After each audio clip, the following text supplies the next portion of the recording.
Buenas noches, jóvenes. Entonces, continúa el método de Bairstow, eh, que es lo que nos habíamos quedado ayer, básicamente, ¿no? Entonces, bueno, el método de Bairstow es un método iterativo relacionado con los métodos de Miura y Newton-Raphson. Hay que hacer un poco recuerdo de algunas cosas. Primero, recordar un poco eh, cómo factorizar polinomios, básicamente, ¿no? Involucra hacer divisiones entre sus factores propios y obtener una expresión como la siguiente, ¿no es cierto? Donde sabemos que cada uno de estos números representan las raíces de ese polinomio. Entonces, si este polinomio que está factorizado, ¿no?, lo divido entre algún factor que no es su raíz, por ejemplo, x más 6, el cociente va a ser un polinomio de cuarto grado, en este caso, ¿no? Pero va a haber un residuo, ¿no es cierto? Entonces, con estas consideraciones podemos agarrar y proponer un algoritmo para determinar la raíz de un polinomio de la siguiente forma. Podemos darnos un valor inicial para la raíz, algún valor t. Podemos dividir nuestro polinomio entre el factor x menos t, ¿no? Bueno, ahí vamos a corregir eso.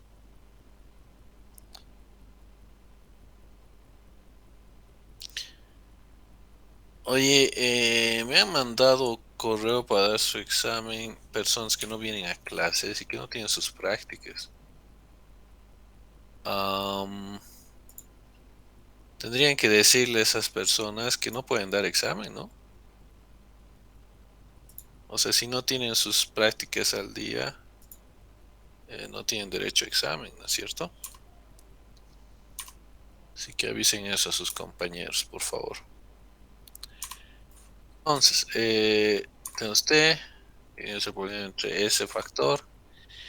Tenemos que determinar si hay un residuo que sea distinto de cero.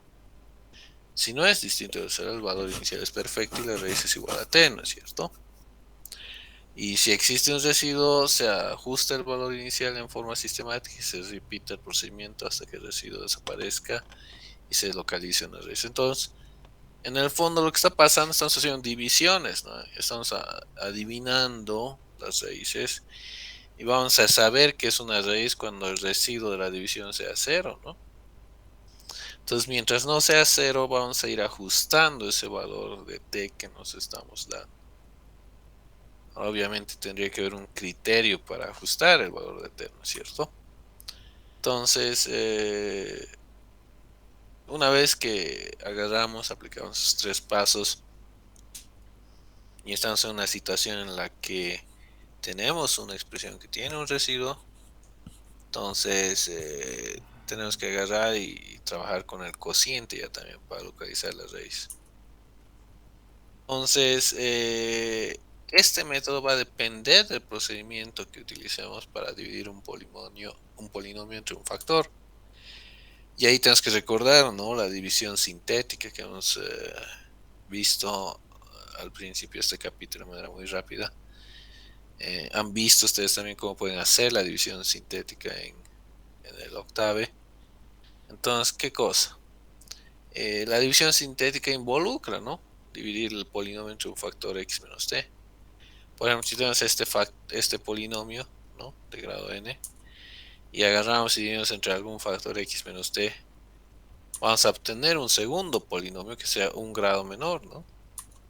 Y ese otro polinomio va a tener algún residuo igual a b0. Entonces, en este segundo polinomio vamos a poder calcular los coeficientes de ese polinomio de la siguiente forma. Los b sub n van a ser iguales a sub n, los b sub i van a ser igual a sub i más b sub i más 1 por t para i de n menos 1 a 0. Y ahora tenemos que recordar, ¿no?, que hemos dividido entre t y se trata pues de una raíz de nuestro polinomio original. Y cuando el residuo, o sea, cuando el b0 sea 0, entonces a ser una raíz, ¿no es cierto? Mientras no sea cero, simplemente va a ser algún estimado. Pero lo que normalmente va a pasar aquí es que vamos a agarrar alguna tolerancia, ¿no? O sea, vamos a detener este proceso cuando no necesariamente sea cero, sino que sea algún valor muy chiquito, ¿no es cierto? Entonces, para permitir la evaluación de raíces complejas en este método, que en realidad es donde se complica, tenemos que dividir el polinomio entre un factor cuadrático de la forma x cuadrado menos rx menos s. Entonces, si hacemos eso, vamos a tener un polinomio de 2 grados menor, ¿no? En el primer caso hemos usado un polinomio de primer grado, entonces solo bajaba un grado, ¿no es cierto? Aquí estamos utilizando un polinomio de segundo grado, entonces va a bajar 2 grados, ¿no? Y entonces este polinomio de segundo grado va a tener su residuo, que va a tener esta forma, que va a ser b1 por x menos r más b sub 0. Y bueno, en el caso anterior aplicamos división sintética normal y tienes que usar una relación de recurrencia simple para realizar la división entre el factor cuadrático, que consiste en esto: hacer bn igual a sub n, bn menos 1 igual a n menos 1 más rbn, bi igual a ai más rbi más sbi más 2 para i de n menos 2 a 0. Ahora, el factor cuadrático vamos a introducirlo para obtener las raíces complejas. Y bueno, todo ese chenco que hemos visto se relaciona al hecho de que si los coeficientes del polinomio original son reales, las raíces complejas tienen que necesariamente aparecer en pares conjugados, ¿no? Un término va a ser más sí y el otro menos sí, ¿no es cierto? Entonces, si x cuadrado menos rx s es un divisor exacto de este polinomio, o sea, si el residuo es cero, las raíces complejas pueden determinarse con la fórmula cuadrática, ¿no? Que es menos b más menos raíz cuadrada menos 4ac entre 2a, ¿no? Entonces, si llegamos a ese punto, vamos a tener que el método se reduce a determinar los valores de r y s, que van a hacer que nuestro factor cuadrático sea un divisor exacto y que nos dé un residuo cero, ¿no es cierto? Entonces, resumiendo, tenemos que buscar los valores que hacen que el residuo de este procedimiento sea cero. Si se dan cuenta, es lo mismo que en el caso de las raíces reales, solo que ahora tenemos que emplear un factor cuadrático en vez de un factor lineal en la división sintética, ¿no es cierto? Y obviamente nuestras ecuaciones se han complicado un poco, ¿no? Entonces, ¿qué pasa? Tenemos que ver el residuo y hacer una inspección, porque eso nos va a guiar para ver cuándo o qué hay que hacer para que este residuo sea cero. Tenemos que recordar que B0 y B1 tienen que ser cero para que lo que hemos propuesto como raíces pues sean realmente raíces, no tiene que ser residuo cero, o ese residuo tiene que ser un valor muy chiquito. Entonces, obviamente no va a pasar que sea cero a la primera, ¿no? Con los primeros valores R y S que tengamos. Entonces tenemos que agarrar y ver alguna forma de mejorar nuestros primeros valores iniciales, de tal forma que vayamos acercándonos a un residuo cero en los dos casos, ¿no? Entonces, como tanto B0 y B1 son funciones de R y S, podemos agarrar y simplemente aplicar las series de Taylor, ¿no es cierto? Podemos agarrar y decir, bueno, pues tenemos B1 R más un delta R y S más un delta S, va a ser igual a B1 más la derivada parcial de B1 sobre R, E por el delta R más la derivada parcial de B1 sobre S por delta S. Y lo mismo podemos hacer con B0. Ahora, estos valores del lado derecho hay que recordar, ¿no? Que están en función de R y S, entonces se evalúan en R y S, ¿no es cierto? Todo este asunto parte de la asunción de un par de valores R y S iniciales. Entonces, es obvio pensar que nuestros residuos van a depender de esos dos valores, ¿no es cierto? Entonces, aquí también tenemos que notar, ¿no? Que la serie de Taylor podríamos haberla expandido más, ¿no ve? Podríamos haber incluido términos de segundo, tercer y n grado, pero hemos agarrado y lo hemos truncado después del primero y a partir del segundo ya no lo hemos tomado en cuenta. Y ahí al hacer eso estamos diciendo que R y S son lo suficientemente pequeños para que los términos de orden superior puedan ser despreciados. Ahora, obviamente, es una suposición. Y lo que pasa normalmente es que si digamos, nuestros valores iniciales que damos son entre comillas, demasiado malos, lo que va a pasar es que este método va a tardar demasiado en converger, ¿no?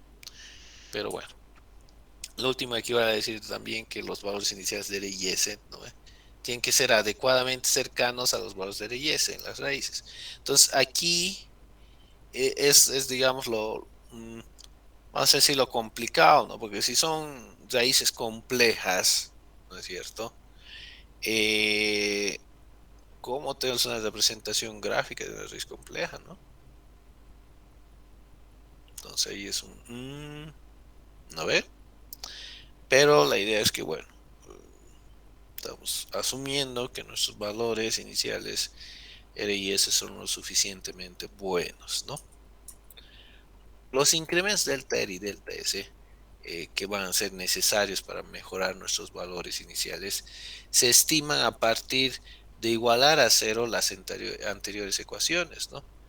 Noten que esos delta R y delta S pueden ser o positivos o negativos. O sea, tú empiezas con valor R y S y puedes necesitar o hacerlo más grande o hacerlo más pequeño de tal manera que ambos residuos se acerquen a cero, ¿cierto?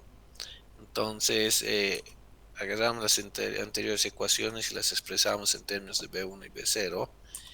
Y aquí tenemos que las derivadas parciales de las B pueden determinarse, estamos también asumiendo eso, ¿no? Y hay un sistema de dos ecuaciones que podemos resolver simultáneamente para obtener las dos incógnitas delta R y delta S, donde delta R y delta S van a ser los valores que vamos a sumar o restar a nuestros valores de R y S para mejorar nuestra aproximación, ¿no? Y eventualmente lograr que tengamos residuo igual a cero. Entonces, la genialidad del chico Bairstow fue que él demostró que estas derivadas parciales se obtienen por división sintética de las B, de forma similar a como las B mismas fueron obtenidas.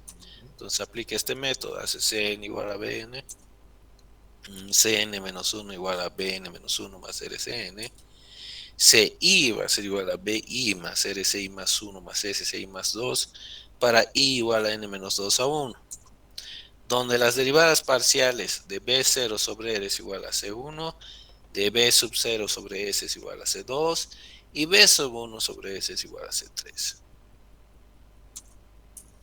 Entonces, las derivadas parciales se obtenemos por división sintética de las B. Podemos tener lo siguiente: C2 por delta R más C3 por delta S igual a menos B1, C1 por delta R más C2 por delta S igual a menos B0. Y tenemos de nuevo un sistema de ecuaciones que podemos resolver para obtener delta R y delta S, que después vamos a utilizar para mejorar nuestros estimados iniciales de R y S.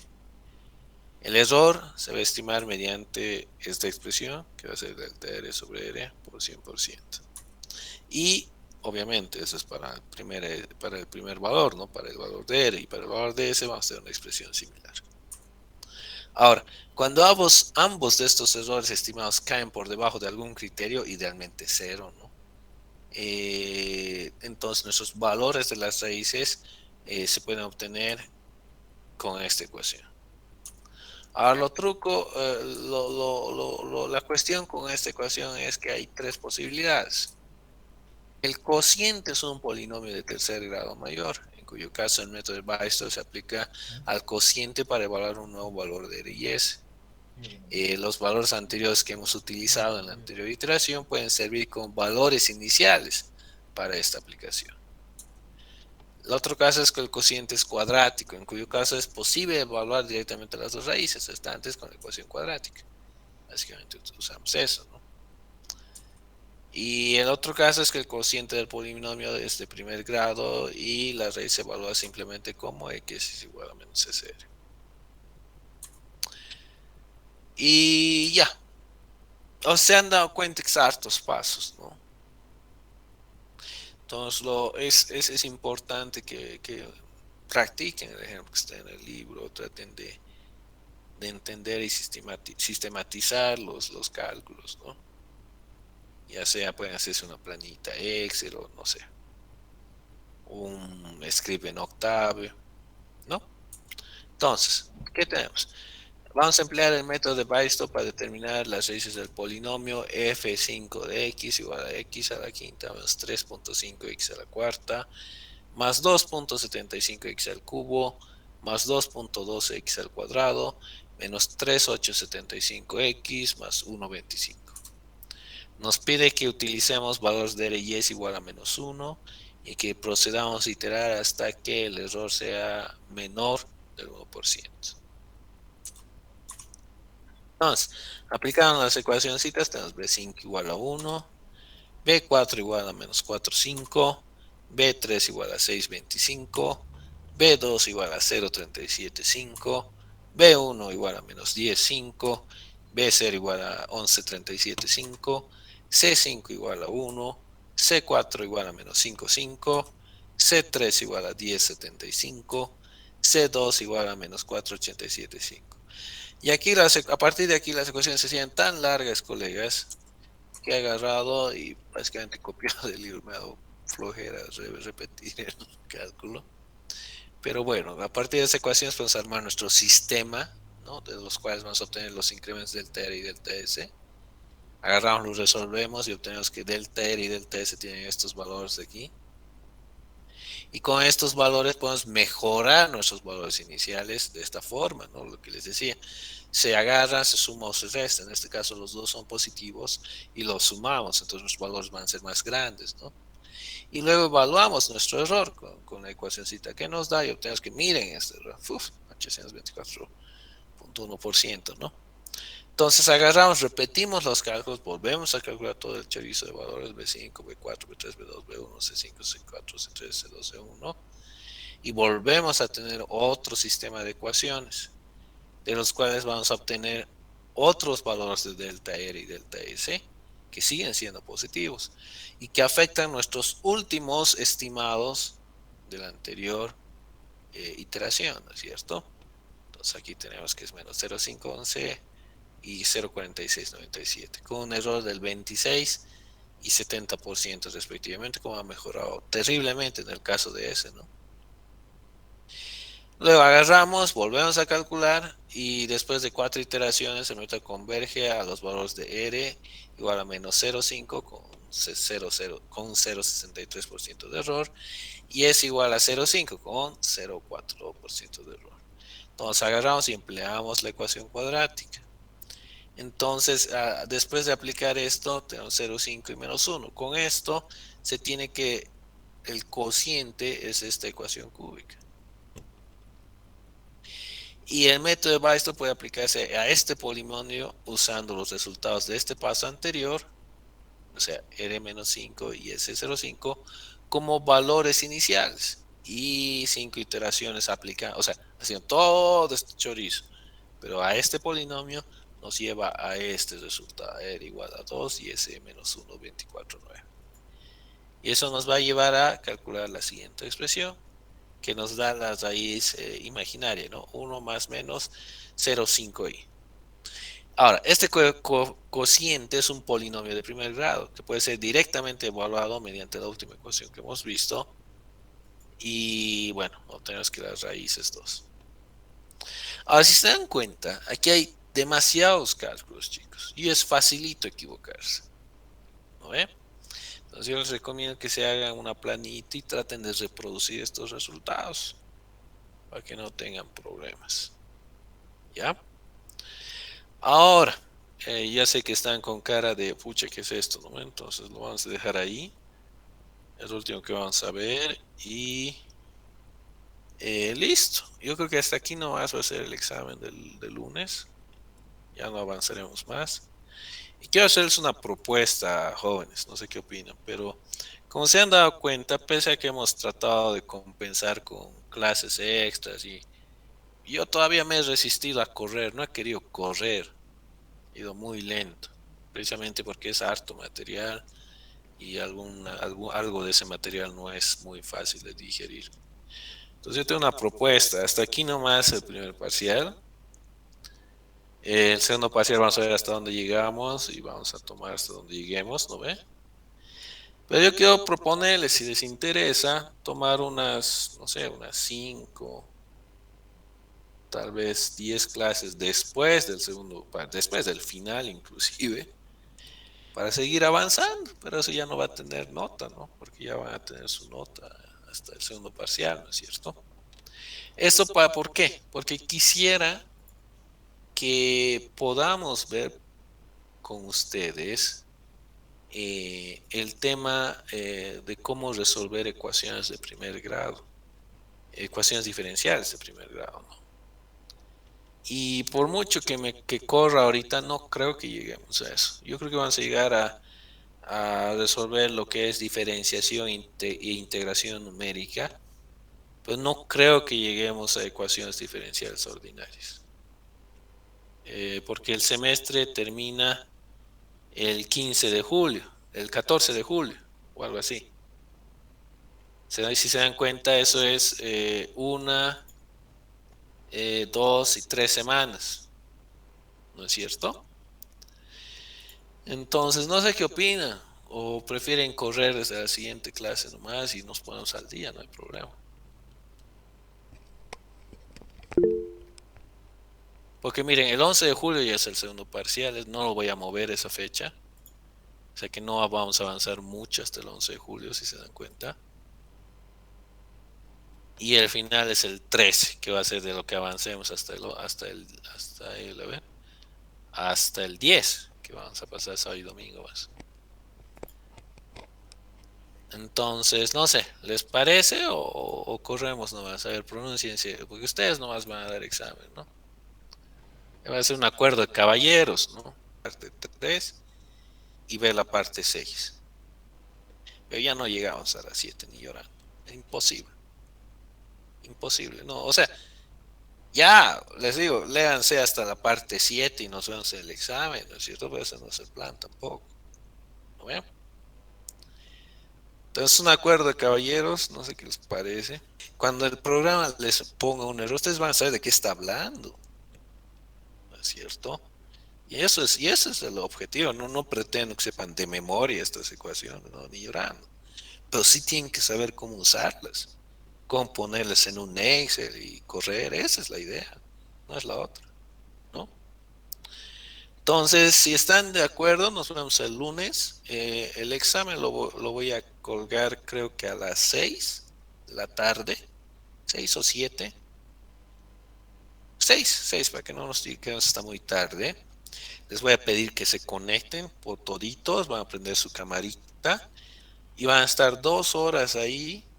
No he decidido cuántas preguntas van a hacer. Ese día les voy a decir cuánto va a durar el examen y cuántas preguntas van a hacer. Y nos vemos ahí las 2 horas con sus camaritas y van a tener su libro, octave, todo para dar su examen, ¿no ve? Y listo. Que va a ser básicamente aplicar los métodos que hemos visto a problemas que están ahí parecidos a los que hemos revisado, ¿no? Tampoco me voy a inventar otra cosa.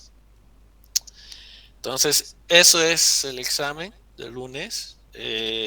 Los que me han enviado correo, he visto, la gran mayoría tiene todas sus prácticas entregadas, entonces están habilitados. Pero hay 2 o 3 personas que no tienen sus prácticas entregadas. Entonces, si son sus amigos, colegas, díganles que no van a poder dar examen, ¿ya? A no ser que entre hoy día y mañana se pongan al día en las prácticas, que no creo que suceda. Pero ya, ahí estas son las reglas del juego desde el primer día. Y listo. Recuerden que el examen que vamos a ver el lunes es el 60% de la nota. El 40% son las prácticas que me han entregado y que creo que una era hasta ayer la última, ¿no? Ya no me acuerdo. Sí. No, hoy día. Hoy día es la última, las 6:01, ¿no? Sí, que hoy día es hasta Ya, medianoche. entonces no se olviden entregar, ¿no? Yo reviso que entreguen, si están todas sus prácticas entregadas, tienen entrada al examen. ¿Está bien?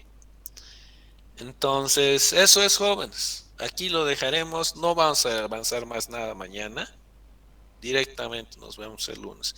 Hasta el método de Baisto voy a preguntarles y listo. Prepárense y asegúrense de que su Octave funciona, de que su Excel funciona, asegúrense de tener internet, de que su cámara funcione, todo, ¿no? Ese día no tiene que haber problemas, chicos, ya. Tenemos que tener un examen tranquilo, tengan su libro, tengan los ejemplos que hemos hecho en MATLAB, Python, lo que fuera, sus scripts listos y ya está. Yo creo que les va a ir muy bien a todos, ¿sí? Ya, pues, jóvenes, tengan buen domingo, estudien y nos vemos conmigo el lunes a las 6 p.m. Estén atentos a sus correos, ahí les voy a enviar las instrucciones del examen y se conectan aquí al Meet como hacemos en cada clase para que nos podamos controlar que estemos todos, ¿ya? Ya, jóvenes, nos vemos. Buena noche.